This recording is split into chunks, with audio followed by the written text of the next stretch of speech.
ક્યાંથી લાવવું, ગુરુ વિના જ્ઞાન ક્યાંથી લાવવું, જીવન જીવવાનું ભાન ક્યાંથી લાવવું. લાખો બંધન છે એવા ગુરુજનોના ચરણોમાં, લાખો બંધન છે એવા ગુરુજનોના ચરણોમાં, જેમના વિના આ દુનિયામાં માન ક્યાંથી લાવવું. કિનારો અલગ છે, સભાઓ અલગ છે, સભાખંડો અલગ છે, મનુષ્યના લલાટો અલગ છે, જુનૂન અલગ છે, બહારો અલગ છે, નજર જ્યાં પડી ત્યાં જુદારો અલગ છે. ઘણી ઇજ્જત, ઘણો સ્નેહ. મારા વક્તવ્યની શરૂઆતમાં પરમ પૂજ્ય ગુરુજનોના ચરણોમાં કોટી કોટી વંદન. નમસ્કાર. અહીં ઉપસ્થિત શાળાના નિયામકશ્રી, આદરણીય આચાર્યશ્રી, શિક્ષકો તથા મહેમાનશ્રી અને વહાલા વિદ્યાર્થી ભાઈઓ તથા બહેનો, આપ સર્વને શુભ પ્રભાત. આજે હું જે વિષય પર મારા વિચારો વ્યક્ત કરવા જઈ રહી છું તે માત્ર એક વિચાર જ નથી. તે માત્ર એક વિચાર જ નથી, તે આપણી જીવન જીવવાની રીત છે. એટલે ગુરુ.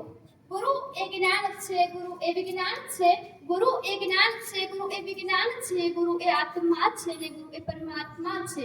ગુરુ એ જ્ઞાન છે, ગુરુ એ વિજ્ઞાન છે, ગુરુ એ આત્મા છે ને ગુરુ એ પરમાત્મા છે. અહીં એવા મહાન ગુરુની વાત છે. ગુરુ એ આપણને જીવન જીવતા શીખવે છે. ગુરુ આપણને જીવન જીવતા શીખવે છે, પરંતુ જીવન જીવવાનું કાર્ય કોનું છે? જીવન જીવવાનું કાર્ય કોનું છે? તો એ જીવન જીવવાનું કાર્ય આપણું છે.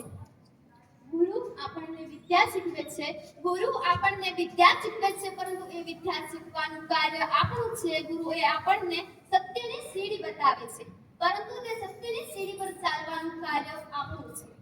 કે અમે તો માત્ર પથ્થર હતા રસ્તાના સાહેબ, અમે તો માત્ર પથ્થર હતા રસ્તાના સાહેબ, અમને તારાશીના કોહિનૂર તમે બનાવ્યા. અમે તો માત્ર પથ્થર હતા રસ્તાના સાહેબ, અમને તારાશીના કોહિનૂર તમે બનાવ્યા. ભૂલો હતી અમારી હજારો, ભૂલો હતી અમારી હજારો, છતાં પણ જિંદગીમાં માફ કરીને સાચા માણસ કોણે બનાવ્યા? તમે જ બનાવ્યા. હવે અંતમાં હું મારા શબ્દને વિરામ આપતા પહેલા બસ આટલું જ કહેવા ઈચ્છું છું કે નદી વહેતી વહેતી સાગરમાં ભળે છે, નદી વહેતી વહેતી સાગરમાં ભળે છે, અને કિસ્મતની રેખા ગુરુના ચરણોમાં મળે છે.